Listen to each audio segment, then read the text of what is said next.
ఉయిక సంజీవ్ మన మధ్య లేకపోవడం దురదృష్టం. వారి యొక్క ఆత్మశాంతి చేకూరాలని, వారి కుటుంబ సభ్యులందరూ కూడా సుఖ సంతోషంతో ఉండాలని మనస్ఫూర్తిగా జంగుబాయి దేవుని కోరుకుంటున్నాను. ఈరోజు ఉద్యమాల గురించి మనం అందరం కూడా మాట్లాడుకుంటున్నాం. ఈ వేదిక ప్రత్యేకించి ఉద్యమకారుడైన ఉయిక సంజీవ్ యొక్క మంచి గురించి కావచ్చు, అతను చేసిన ఉద్యమం గురించి కావచ్చు, వారి కుటుంబానికి భరోసా ఇవ్వడం కావచ్చు, దానికోసం ఏర్పాటు చేసుకున్న వేదిక. ఈ వేదికలో చాలా మంది వ్యక్తులు చాలా రకాల విషయాన్ని ప్రస్తావనకు తీసుకురావడం అనేది జరిగింది. ఉద్యమాల గురించి చెప్పడం అనేది జరిగింది.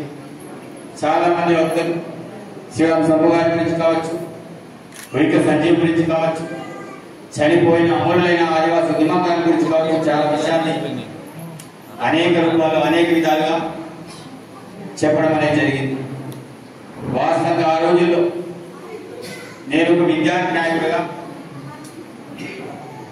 ఉన్నప్పుడు ప్రత్యేకించి ఉద్యమాలు తీసుకురావడానికి ప్రత్యేకించి నన్ను ఆహ్వానించినప్పుడు ఇక్కడ నుండి రామారావు సారే కావచ్చు, కోవ నాగరావు సారే కావచ్చు, అయిపతి అరవింద్ కావచ్చు, ఉన్నటువంటి ఆ రోజుల పరిస్థితుల్లో ఉద్యమాలు వచ్చిన తర్వాత జిల్లా వ్యాప్తంగా అనేక రకాల కార్యక్రమాలు చేపట్టడం, దాంతోపాటు ఉయిక సంజీవ్ యొక్క అనుభవాలు కావచ్చు, ఆ రోజుల్లో జరుగుతున్నటువంటి లోపాలు కావచ్చు, పూర్తి స్థాయిలో ఒక విద్యార్థి నాయకుగా విశ్లేషణ చేసి ఉద్యమాల యొక్క స్థాయిలో తీసుకొచ్చే క్రమంలో ఉయిక సంజీవ్ లాంటి వాళ్ళు ఒక మనోదైన చక్కటి వ్యక్తి ఉయిక సంజీవ్ గారు.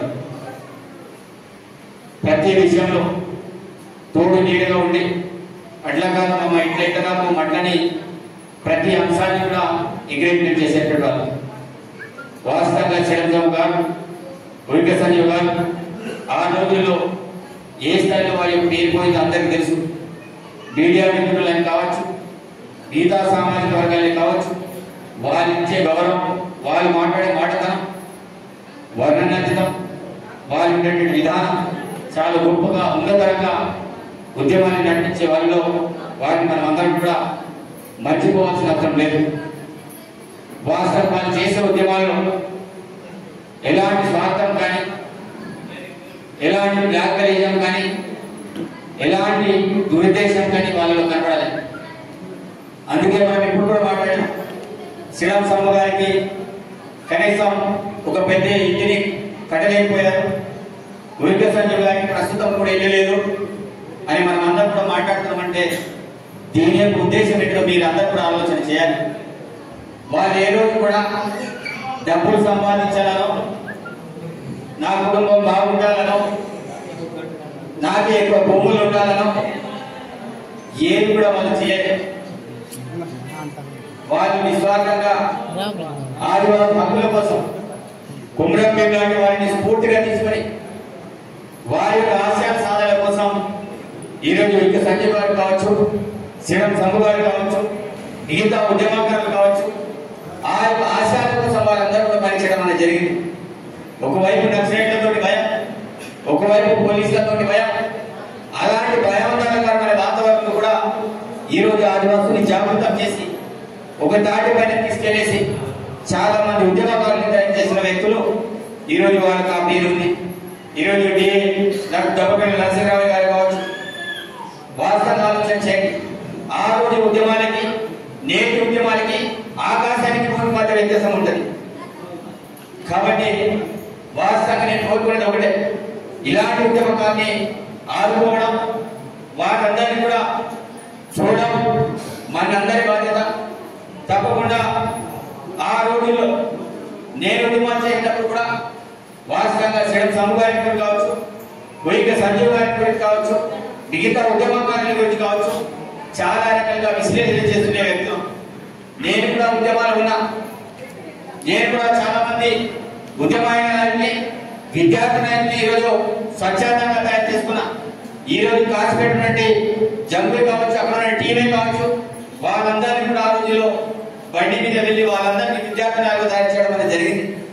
ఈ రోజుల్లో తిరిగి విమానాలు కావచ్చు, తులగారాలు కావచ్చు, మా మార్కెట్ కమిటీ చైర్మన్ కావచ్చు, చాలా మంది విద్యార్థి నాయకుల్ని స్వయంగా ఉరిక సంజీవ్ గారు కావచ్చు, మిగతా వారందరి ప్రోగ్రాంతో వారందరి సహకారంతో చాలా మారుమూల ప్రాంతాలు కూడా చెన్నూరు లాంటి ప్రాంతంలో కూడా వెళ్ళి విద్యార్థి నాయకుల్ని తయారు చేయడం అనేది జరిగింది. వాస్తవంగా ఆలోచన చేయండి. కానీ మనం చేసే ఉద్యమకారులు వాళ్ళు చేసే విధానం ఎక్కడ లోపాలు ఉన్నాయి. ఈ రోజు శ్రీరామ్ సంస్థ లాంటి ఉద్యమకారుల్ని, ఈ రోజు ఇంకా సంజయ్ లాంటి ఉద్యమకారుల్ని, కుటుంబ మధు లాంటి ఉద్యమకారుల్ని ఈ రోజు మనం అందరం కూడా పోగొట్టుకున్నాం. ఒక మంచి వాసిచ్చే నాయకుల్ని పోగొట్టుకున్నాం. ఈ రోజు కూడా కుటుంబ మధు కూడా ఇల్లు లేదు, తను కూడా కుటుంబంలో పనిచేశారు. ఇట్లాంటి వారిని ఒక్కొక్కరిని ఎందుకు కోల్పోతున్నాం? కారణం ఏంటి? ఒకసారి విశ్లేషణ చేయాలి. ఈ రోజు పాత జామాలమైన మా తాత ముత్తాతమైన వారైన విజ్ఞానంతో, ఒక మంచితనంతో ఒక స్థాయిలో ఏ రకంగా ఏం చేయాలి ఆ రకంగా పరిస్థితుల్లో ఈ రోజు విజ్ఞానవంతులు మనం చెప్పుకునే వాళ్ళం. ఈ రోజు మన నాయకులు మనమే పోగొట్టుకుంటున్నాం. వాస్తవంగా ఇంకా సచిన్ చావడానికి కారణాలేంటి? ఈ రోజు అతను లోపాలేంటిది? ఈ రోజు మనం అందరం కూడా విశ్లేషణ చేయాలి. ఈ రోజు ఇంకా సంజీవ్ గారు చనిపోయే ముందు వాస్తవంగా అతను ఏం చేసుకునే విషయము నాకు తెలియదు. మినిమం 2 సంవత్సరాలు ఇంకా సంజీవ్ నాకు మధ్యలో గ్యాప్. వాస్తవంగా నేను ఎప్పుడైతే రాజకీయాలకు వెళ్ళాను అప్పటి నుంచి వ్యాపకంగా ఎవరితోటి కమ్యూనికేషన్ లేదు. ఒకటే నా లక్ష్యం, ఖానాపూర్ గడ్డ మీద మన జెండా ఎక్కాలనే లక్ష్యంతో పనిచేయడం అనేది జరిగింది తప్ప ఆ రోజుల్లో ఎవరిని కూడా నేను సాంప్రదాయం కూడా గణేష్ కావచ్చు, మిగతా ఉద్యమ నాయకులు కావచ్చు, ఎవరిని కూడా ఆ రోజుల్లో నేను ఎవరు కూడా పెద్దెత్తున సంప్రదించి మరి ఏం చేయాలని లేకపోతే ఆ రోజు నుంచి కూడా వికసనతోటి కమ్యూనికేషన్ కట్టయింది. అప్పుడప్పుడు ఎప్పుడో ఒకసారి వస్తే ఏదో సమస్యల గురించి నేను ఎమ్మెల్యే కాకుండా ముందు 2-3 సార్లు వచ్చేవారు. ఎమ్మెల్యే అయిన తర్వాత ఒకసారి ఏంటంటే నాకు అంతమంది చేయాలని ఒక్కసారి వచ్చిండు. దాని తర్వాత అతను ఆరోగ్యంగా ఉన్నాడా లేడా అనేది సరే నా రాజకీయ జీవితంలో నా ప్రయాణంలో నియోజకవర్గంలో నేను వెళ్తున్న క్రమంలో నేను ఆ గ్రామంలోనే ఈరోజు గోడ మేలు గారు చెప్పినట్టు, మన గురుసపోజ గారు చెప్పినట్టు దిశలో వివిధ సంయోగ స్థితిని ఈ రోజు నాకు తెలియదు. అతని ఆరోగ్యపరమైన విషయం నాకు తెలియదు. నాకు తెలుసు ఏమైనా అవసరం ఉంటే నాకు ఫోన్ చేసి ఇది కావాలని అడిగేవాడు.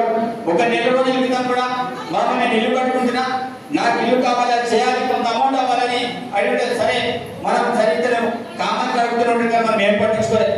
ఒకరోజు హైదరాబాద్ వెళ్ళే క్రమంలో మన ఆత్మ తిరుపతి ఫోన్ చేసి కాదు హాస్పిటల్ ఉన్నాడు, ఏ హాస్పిటల్ గవర్నమెంట్ హాస్పిటల్ ఉన్నాడు, కొద్దిగా వెళ్ళాలని అనుకున్నారు. దానికంటే ముందు ఎలక్షన్ లో వెళ్ళినా దాని తర్వాత హైదరాబాద్ వెళ్ళి ఒక రోజు మా మార్కెట్ కమిటీ చైర్మన్ వచ్చినప్పుడు అరే ఒక్కసారి బాగా సీరియస్ గా అంటే ఇందులో ఉన్నాడు మంచిగా లేడు, సిచ్యువేషన్ బాగాలేదు, ఏదైనా ఒక రోజు వెళ్దాం అనుకున్నాం. తెల్లారి కన్నా కూడా కలిసి ఫోన్ చేసి వెయ్యి సాధించి చనిపోయారంట. ఇమీడియట్ తెల్లారి కాకుండా వేరే కార్యక్రమాలు ఉన్నప్పుడు కూడా ఇమీడియట్ ఆ కార్యక్రమాలను కూడా వదిలేసి ఆ యొక్క సమాధిని కూడా నేను పూర్తి చేయడానికి రావడం అనేది జరిగింది.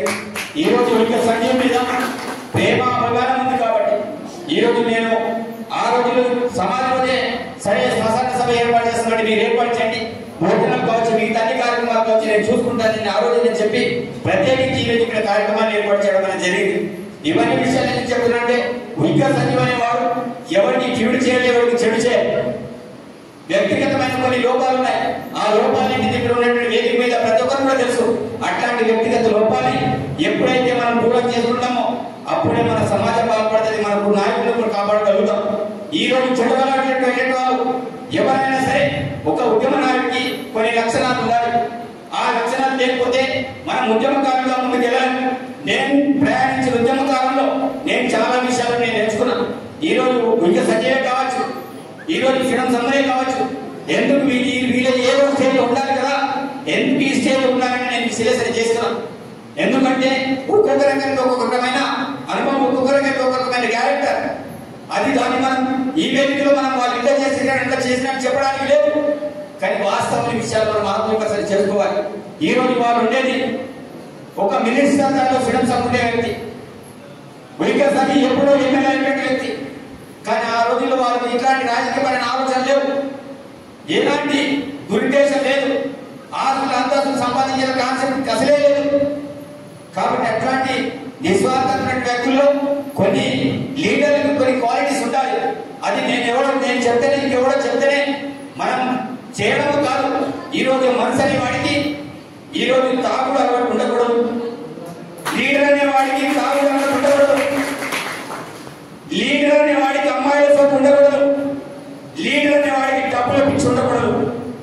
మూడింటిని ఏడున్నా ఈ రోజు లీడర్ కానీ కరెక్ట్ చేసుకుంటే మీరు తల మీద రాసి పెట్టుకోండి. ఈ మూడు అలవాటున్నా ఎవరు కూడా జీవితంలో బాగుపడం. అమ్మాయిల అలవాటు ఉన్నవాడికి ఇతనికి అమ్మాయిల పిచ్చని మాట్లాడతారు. తాగుడు అలవాటు ఉన్నవాడికి ఇతను తాగుబోతులని మాట్లాడతారు. డబ్బు మించిన వాడికి ఇతను బ్లాక్మెయిల్ అని మాట్లాడతారు. ఇట్లాంటి మూడు పేర్లు పడితే లీడర్ ఎప్పుడు కూడా బాగుపడడు. అందుకే ఈ మూడింటి నుంచి దూరంగా ఉన్నవాడు లీడర్ గా సక్సెస్ కాగలుగుతాడు. ఈ మూడింటిని మనం అవాయిడ్ చేయాలి. అప్పకుండా లీడర్ గా మనం ఎదగలుగుతాం. కాబట్టి నేను కోరుకున్నది ఒకటే, ఎవరి